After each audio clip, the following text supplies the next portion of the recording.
Hola, ¿qué tal? ¿Cómo están? El día de hoy vamos a ver fundamentos de los estudios de casos y controles. Es un tema muy importante porque es para estadística.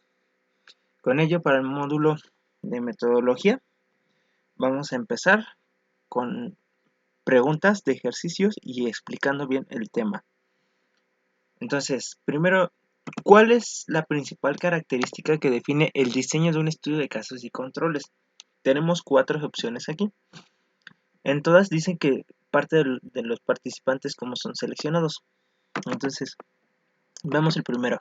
El primero dice que son seleccionados según la exposición de interés y se les hace seguimiento en el tiempo.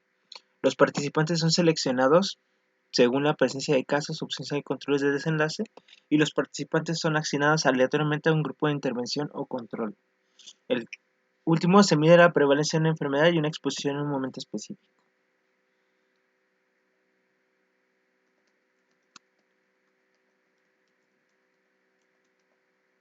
Bueno, en sí la respuesta es la B, porque en lo que es en los casos sin controles, el desenlace es la enfermedad y retrospectivamente buscas la exposición. Ahora, si no se entendió bien, vamos a explicarlo así. En un estudio de cohorte, desde la exposición y sigue a los individuos hacia el futuro para ver quién desarrolla el desenlace, que es la enfermedad.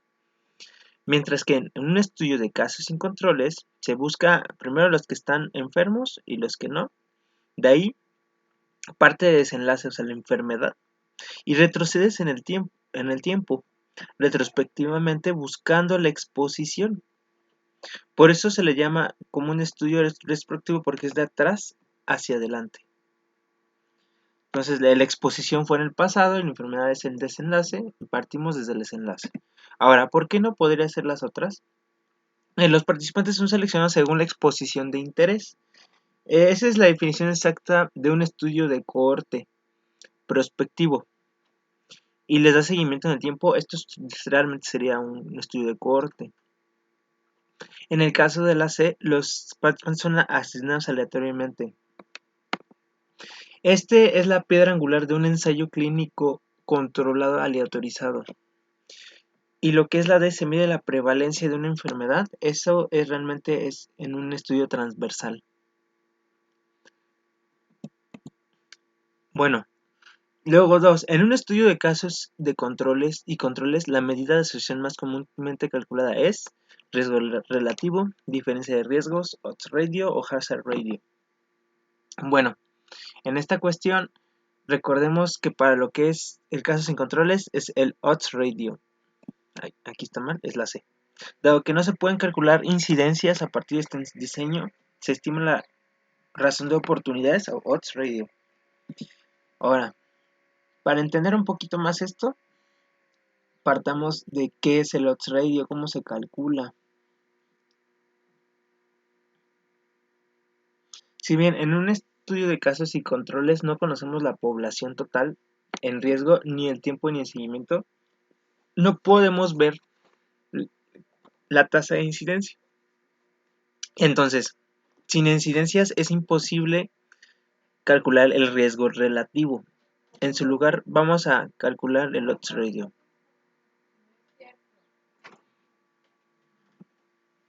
Estoy ocupado, ¿qué pasa? Yo igual. Tengo despensas, tengo despensa. Y no lo sé. Me la acaban de dar ayer.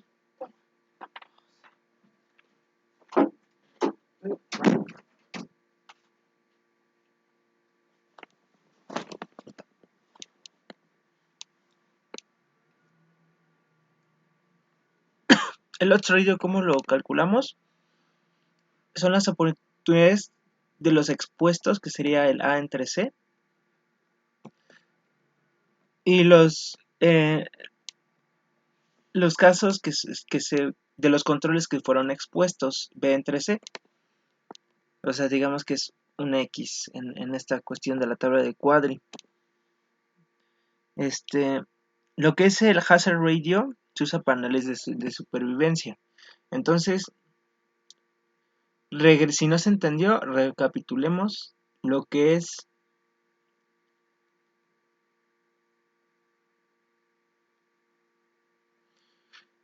La A, el riesgo relativo, como se requiere reconocer la incidencia de la enfermedad, entonces no se puede sacar. En casos sin controles, al partir de una población en riesgo definida, no tenemos el denominador para calcular estas incidencias. El RR es la medida propia del estudio de cohorte. En la diferencia de riesgos, al igual que el RR, la diferencia de riesgos o riesgo atribuible se basa en las incidencias que no están disponibles en los diseños. Y lo que es el hazard ratio es una medida que se utiliza en análisis de supervivencia, como los estudios de cohorte prospectivos de larga duración o ensayos clínicos, que incorpora la variable tiempo hasta el evento. Entonces, cuando hablamos de casos sin controles, utilizamos odds ratio.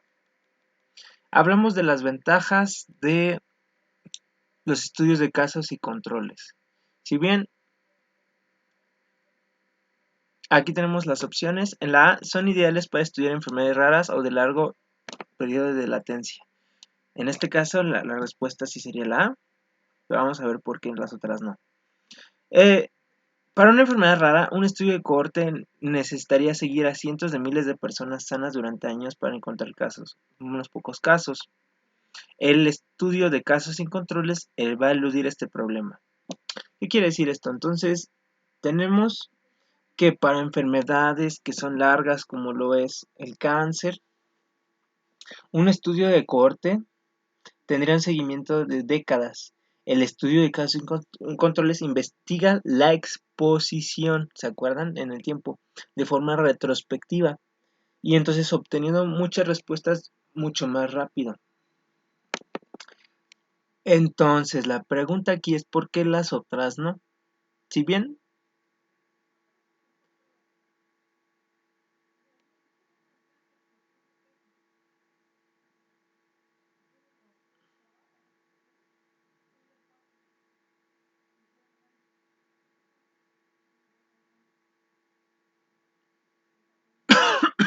si bien en la que dice la B permite establecer una clara temporalidad entre exposición y desenlace,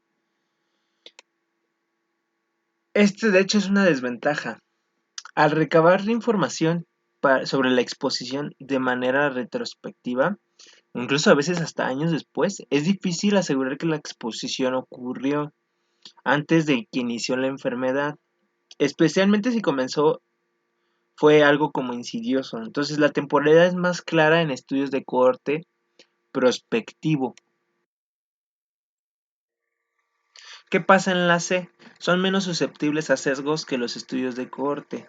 Es todo lo contrario, los estudios de casos y controles son muy susceptibles a sesgos específicos y potentes como es el sesgo de selección, cuando quieres elegir controles inadecuados, o el sesgo de memoria, que es como diferenciar entre casos y controles.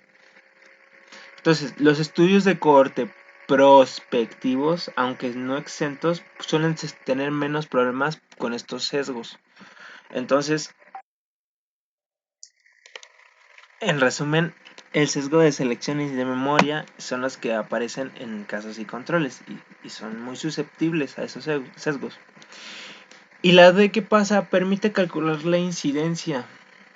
Ok, esta es una característica exclusiva de los estudios de cohorte.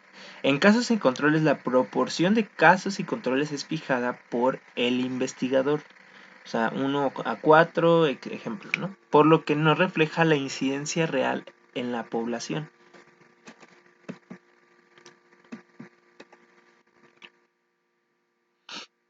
Ahora, hagamos otra pregunta. El sesgo de memoria. ¿Qué pasa con el sesgo de memoria o de recuerdo? Es una limitación importante en los estudios de casos y controles. ¿En qué consiste? Recordemos que ahorita hablamos que el sesgo de selección y memorias aparecen mucho en los casos y controles. Por ello, ¿por cuál de estas sería la respuesta? Sería la A. Porque bueno, los casos y controles recuerdan y reportan exposiciones pasadas con mayor y menor precisión que los controles. En el sesgo de información, los individuos que son los enfermos, o sea, los casos, Los casos tienen una motivación intrínseca para buscar una causa a su condición, por lo que tienden a recordar las exposiciones con mayor intensidad sobre el reporte. Otra vez, si la exposición es socialmente estigmatizada, puede ser subreportada. Entonces, los controles, al no estar enfermos, no tienen esta misma motivación, por lo que su reporte puede ser más casual. Esta diferencia va a hablar mucho de la calidad de la información que se va a estimar cuando se asocia. Ahora, ¿por qué no pueden ser las otras opciones? Y yo creo que es mejor si lo decimos con un ejemplo. Bueno, en lo que es aquí la opción B, se pierden fácilmente participantes durante el seguimiento del estudio. Este no nos dice como nada de memoria. Esto describe más como un sesgo de seguimiento, que es un problema característico de los de cohorte y en los ensayos clínicos. En la C dice, los controles son seleccionados de una población diferente a la que se originan los casos. Este es un sesgo de selección. Es un error en la seleccionar los controles, que viola el principio que deben provenir de la misma población. El sesgo de Berkenson es muy común en lo que es en controles hospitalarios.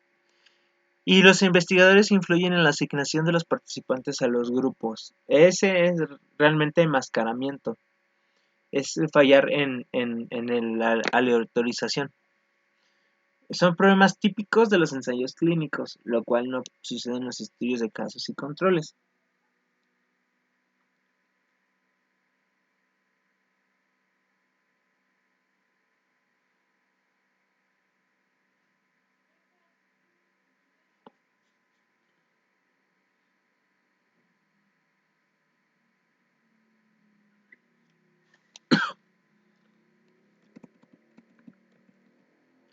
Entonces, siguiendo esta gráfica,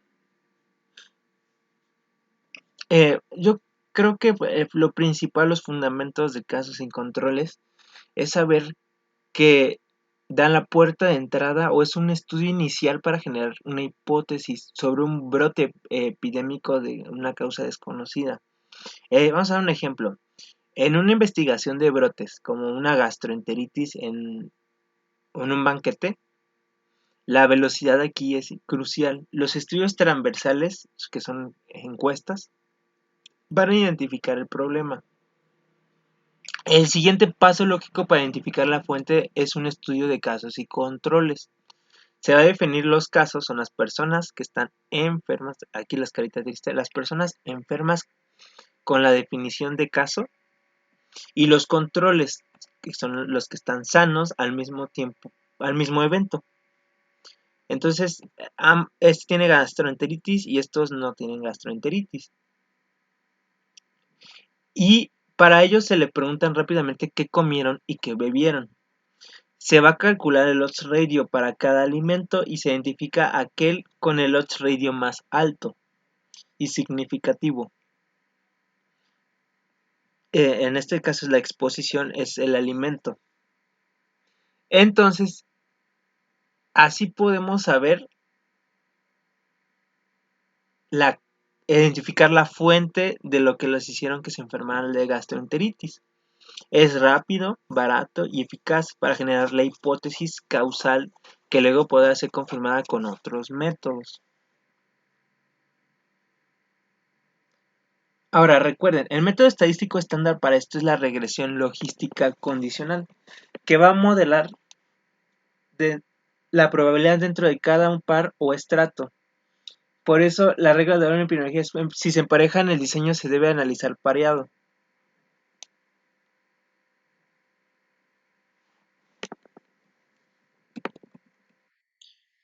Bueno, esto sería todo. Les doy las gracias por ver el video. Fue algo muy corto.